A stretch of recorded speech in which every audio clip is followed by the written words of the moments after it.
it's really a business continuity service. So if I just go to this slide here, I want to just press home the concept of business continuity. Now for entrepreneurs, and I'm a chartered accountant, business continuity for me is really about making employees dig your business and having enough sales so that your business can be sustainable. But there's another side to business continuity, and it's really got to do with backing up your most critical off-balance sheet asset, which happens to be your data, and ransomware, making sure that you protect it internally. And the 16,500 accounts that we're backing up every single month, you can see over there, we're backing up 2,000 terabytes on a monthly basis. Now, I know it sounds like a boring business because it's kind of insurance. You know, if nothing ever goes wrong, well, then you never ever realize why you had it in the first place. But I think it's critical that for your peace of mind, you make sure that a scheduled task happens every single day and that your data is backed up to the cloud. We keep 60 iterations of your data. So if you have any hassles, you can go back to, you know, that whole grandfather, father, whatever the hell it is, and make sure that you get the right data. We've probably had about 400 instances of clients who were attacked by ransomware, and they managed to go back to the correct iteration that didn't contain the ransomware. So please, when you think of IronTree, think of business continuity in the form of not only backup, but ransomware and a whole lot of other applications that give you peace of mind.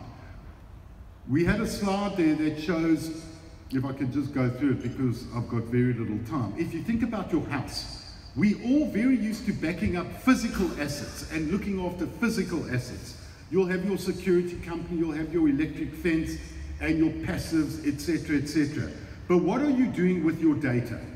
Are you looking after your data in a way that actually makes you think about security and your physical assets? Just because your data isn't visible and you only realize that it's not there when it's not there, I think that it's hell of important that when it comes to all these ransomware attacks and theft, and let's say acts of God like fire, etc., that you know that the data that you've been collecting over the last 20 years, however long it is safe and sound.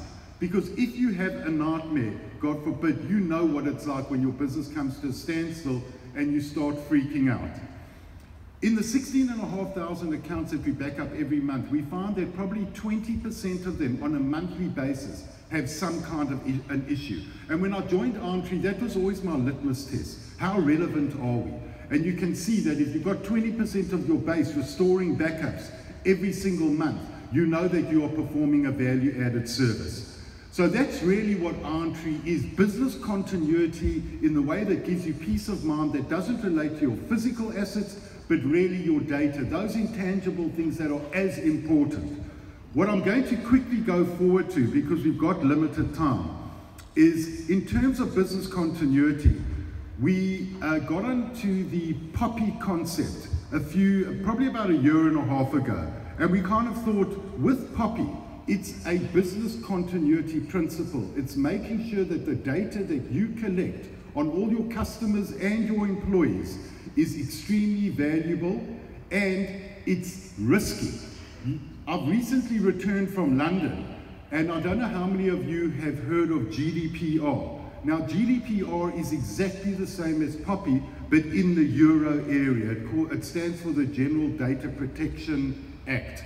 Are you all aware of Poppy at the moment?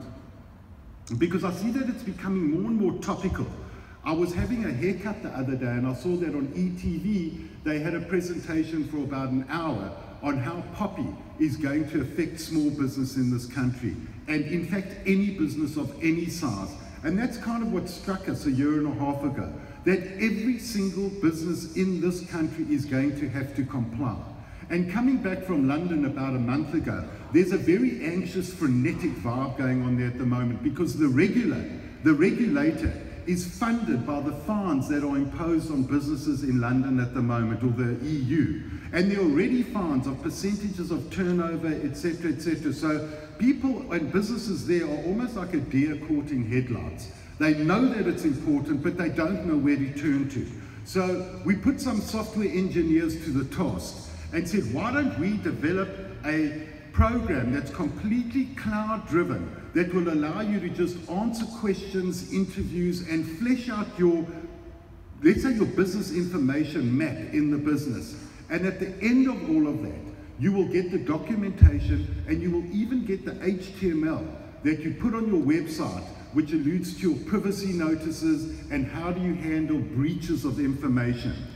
I always like kind of simplifying things, and when I give lectures on POPI, personal protection of information, it's nice to get it into a very personal perspective. So I asked a person in the audience the other day, if you were going to a doctor, and let's say the doctor had information that pretend you were suffering from depression. Imagine if that doctor handed out that information to the drug companies, and all of a sudden drug companies were emailing you, SMSing you on certain medical solutions out in the market. Wouldn't you be highly offended? If your kid's at school, and let's say your kid kind of has ADD, and I'm sure probably 3/4 of us in the audience can put up our hands. Every kid today seems to have ADD. How would you feel if the school released that to medical drug companies, and all of a sudden you were being marketed on ADD solutions? You would find it a huge invasion of your privacy. Now that concept is taken into the business realm, and that's why the world is particularly concerned about how businesses handle information relating to employees, suppliers, customers. And this program that we've got actually guides you through the process in getting you to be POPI compliant. Now, obviously, we can't guarantee if you use the program that you'll be POPI compliant. Just like if I give you a license for your car, it doesn't mean that you won't have an accident. But if you follow all the steps that this product recommends, you will be POPI compliant in a very cost-efficient way. The great thing about this product as well is that because it's on the cloud, as accountants, you can give services to your clients to make them POPI compliant in a very collaborative way. So what they'll do, your client, they could go in and answer these questions, do the business interview, set up the data structures and the compliance.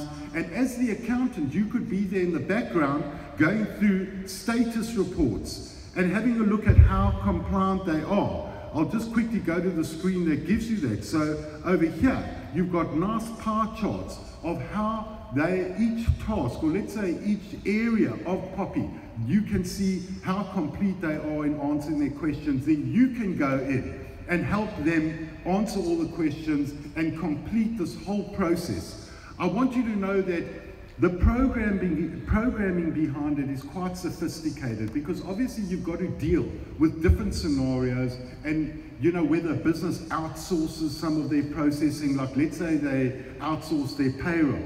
There are different rules and regulations that require you to handle your relationship with your payroll outsourcing company differently to how you would if you were doing your payroll internally.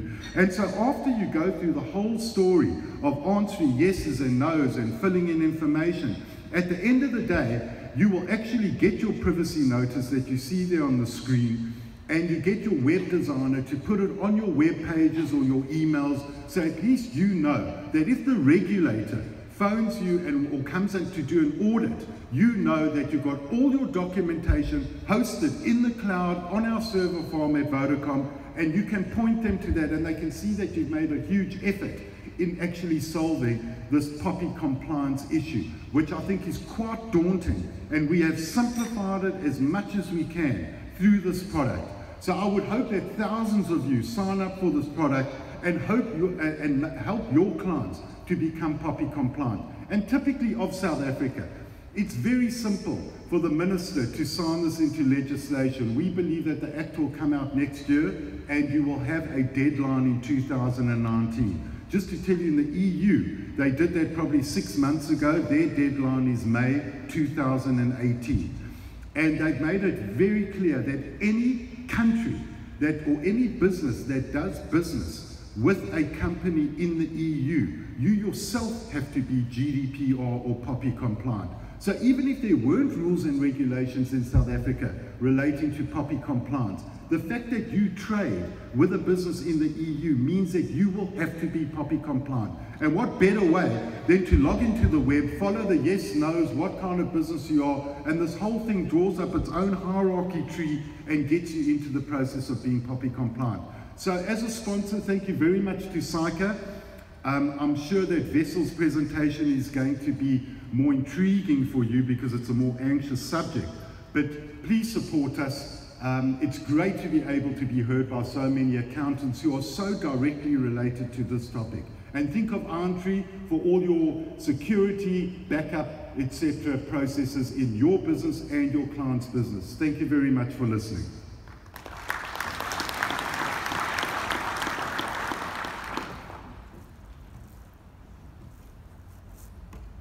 Thank you very much, Steve.